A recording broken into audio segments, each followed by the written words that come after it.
बाकी मुझे पता ना कहाँ रह रही है, कहाँ ना रह रही। मैंने तो कह दी बीवी री ऐसे कामों से तो तू मुझे सूरत ही मत दी। गलत काम करती थी। हाँ, नहीं, हमारे साथ कभी परमानेंट नहीं रही। हमने सिर्फ उनकी मदद करी कि मेरे पास पैसे नहीं है, लो बहन मेरी पैसे ले जाओ। फूट हुए इतने सारे इतने बड़े इन भाई सबके। अच्छा। तो पापा ने और बड़े वाले जो साले उन्होंने धमकाया, उन्होंने फोटो को मुंह में रख लिया, मुंह में रख के वो खा गए।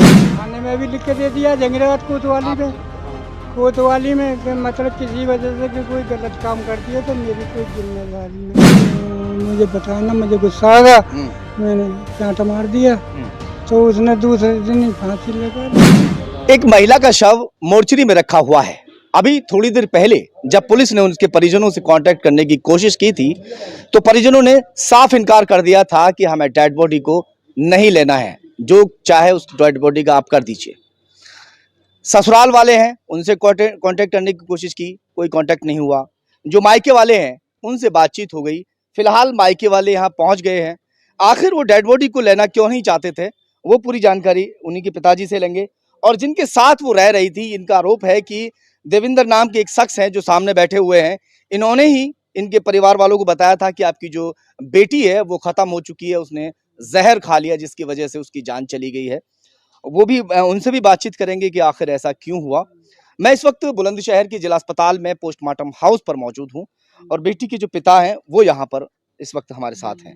क्या नाम है आपका बाबूजी? मेरा नाम रशीद है, कहाँ रहते हैं आप? जंगीराबाद।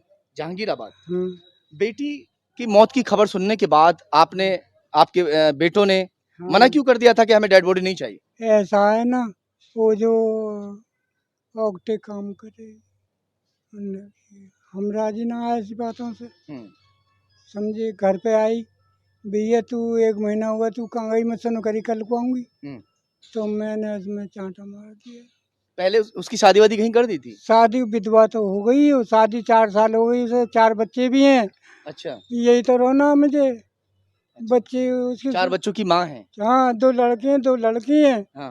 और जो मैं वहाँ पे आई, मैं पूछने का फर्ज, बीवी कहाँ से आई है, तो उन जो मुझे बताया ना, मुझे गुस्सा आ गया, मैंने चांटा मार दिया तो उसने दूसरे दिन ही फांसी लगा ली। जब बच गई। हाँ, हाँ। फांसी लगा ली। मैं तुरंत यहाँ लाया अस्पताल। हाँ। यहाँ से उसका इलाज करा, मेरे 60,000 रुपये बर्बाद हो गया। मैं कहाँ से लाऊँ 60,000 रुपये? यहाँ भीख मांगी सबसे भैया। हाँ। वो सब बचा लेनी। ठीक है। अब वो 4 महीने से जो गाय भी मैंने एक दिन मुझे झाई पड़ी, वो सब्जी मंडी में कुछ जाती भी। बाकी मुझे पता ना कहाँ रह रही है, कहाँ ना रह रही। मैंने तो कह दी बीवी री ऐसे कामों से तो तू मुझे सूरत ही मत दी। गलत काम करती थी। हाँ, जब तेरा निकाह करा दिया मैंने तो तू अपने पति के पास रहती। दूसरा निकाह भी करा दिया? हाँ जी, लेकिन वहाँ से भी छोड़ कर नहीं है कि भगिए। अब कहाँ रहती? अब बच्चों को छोड़कर रहती थी अकेली? हाँ, आपके साथ रहती थी? नहीं जी। आपका क्या नाम है? देविंदर। आप कहाँ के रहने वाले हैं? वहीपुर। बाहीपुर। तो आपने फिर कैसे इनको कॉल किया कि भाई आप ये तो कह रहे हैं कि भाई मना कर रहे हैं तो? अब जब वहाँ निकाह कर दिया था तो वो यहाँ आई थी, बोले जहांगीराबाद अपने घर। हाँ।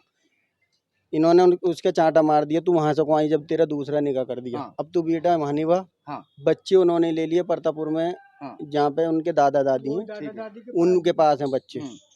तो जब वो वहाँ आ गई तो इनका जिक्र करती थी, मेरे सहेली बना ली है और उनका आदमी मेरा साथ देगा और ये देगा। अब से 8 महीने पहले। अच्छा, इनके लिए? हाँ। इनके लिए। ठीक है। अब उस 8 महीने में लेके भी यही आई। खत्म हो गई इनकी घरवाली? हाँ, वो घरवाली भी तो खत्म उनकी 4-6 दिन बाद ही खत्म हो गई, उस जिक्र के बाद ही। क्या दिन बाद हुई भाई साहब? दीपावली पे खत्म हो गई जी। अच्छा। उसके बाद में घर पे जब इन्होंने चांटा वाटा मार दिया, उन्होंने आना बंद कर दिया। थोड़ा आगे आ जाओ। हाँ। जब आना बंद कर दिया तो इनसे बात चले गई फोन पे, तो घर में मारा पीटी करी। ये बता किसके? तो इनके फोटो हुए इतने सारे इतने बड़े। किसके? इन्हीं भाई सबके। अच्छा।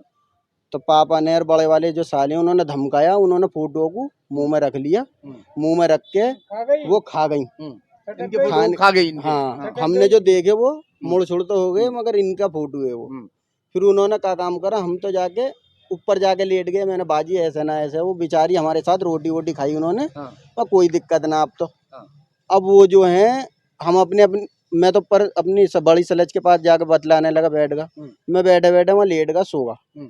ऐसे बच्चे भी सो गए।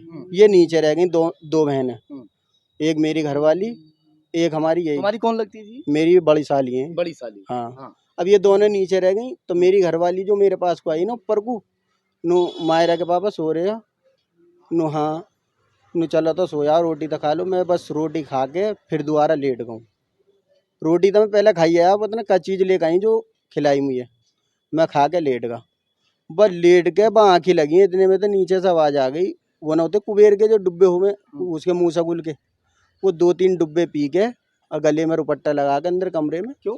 फांसी जो इन्होंने मार के पूछी जी ये कौन है कौन ना, अच्छा। इसलिए नु ठीक है। फिर हमने कुछ न देखा, इन्हें यानी ये कई बार मरने का प्रयास कर चुकी हाँ। थी। हाँ, हाँ। मैंने थाने में भी लिख के दे दिया, हैं? थाने में भी लिख के दे दिया, जंगीराबाद कोतवाली में। रुक जाओ। हाँ। कोतवाली में कि मतलब किसी वजह से कि कोई गलत काम करती है तो मेरी कोई जिम्मेदारी नहीं होगी। अच्छा ठीक है। समझे। फिर इसीलिए आपने इसका साथ छोड़ दिया, क्योंकि ये जो इनकी बेटी है वो बस अब क्या कहें, इस दुनिया में नहीं है। जानी जानी पोती हैं, हाँ। पोते हैं। बच्चे भी हैं 4। हाँ, असर पड़ेगा। बच्चे कितने बड़े बड़े हैं? बच्चे बड़ी लौंडिया 12 साल की है, सबसे बड़ी वाली। उससे छोटी साल की है। मैंने की नुकरी मेरे बच्चों को बुला दो, जो तुझसे अपना पेट न भरा जा रहा। आजकल भैया कौन किसका वो अपनी औलाद न खिलाई जा रही। तो तुम्हारे साथ परमानेंट रहती थी या आप मिलते जुलते रहते थे, क्या था? नहीं, हमारे साथ कभी परमानेंट नहीं रही। हमने सिर्फ उनकी मदद करी कि मेरे पास पैसे नहीं है, लो बहन मेरी पैसे ले जाओ। इनके घर पे भी गया हूँ मैं, बहन के नाते से गया हूँ, बूझ लो इनके लड़के के सामने, इनके सामने। ठीक है, वो किराए पे रहती थी, कह रही मेरे घर वालों ने मुझे ठुकरा दिया, ससुराल वालों ने मुझे ठुकरा दिया, सबने ठुकरा आपके फिर फोटो क्यों खा गई वो? अगर बहन भाई का रिश्ता था तो फिर छुपाने की क्या जरूरत थी? मुझसे कोई फोटो नहीं लिया भैया, और ना ही ये मुझे आपके सुनिए मेरी, आपके फोटो अभी बता रहे हैं। हाँ। इन्होंने एक बात अभी बताई, मैं जानता नहीं हूँ, वो महल्ले की तौर से। अब ये घर भी गए थे, अब बता रहे हैं अपने मुंह से ना। नहीं, इनके घर एक मिनट सुनो, गिलोवर अस्पताल में मैं खुद लेके गया उन्हें कार में। गिलोवर अस्पताल में 60-65 हजार रुपए कुछ सब जुगे ऐसा करके हमने ही मिलाए, इनके घर से भी आए। सबसे इकट्ठे वाले पैसे जब मैं खुद निकाल के लाया हूँ अस्पताल से, गिलोवर से कचहरी से आगे जो। ठीक है, अभी ये नु कह रही है जी मैं तो वैसे ही जानू, नंबर किसी से ले लाया। जब तुम वैसे ही जानो तो घर तक कैसे पहुंच गए? अब जहर कब खाया इसने? जहर कल खाया। कल आपको कैसे पता? आपके पास नहीं थी तो? हमारे पास नहीं थे, हमारे पास किसी ने फोन किया, अजनबी ने। फोन करने के बाद में हम, अजनबी ने कैसे फोन कर दिया? उसने जहर खाया, अजनबी फोन करेगा? उन्होंने उसको नंबर बताया सबके सामने। उन्होंने, क्या नाम है इनका?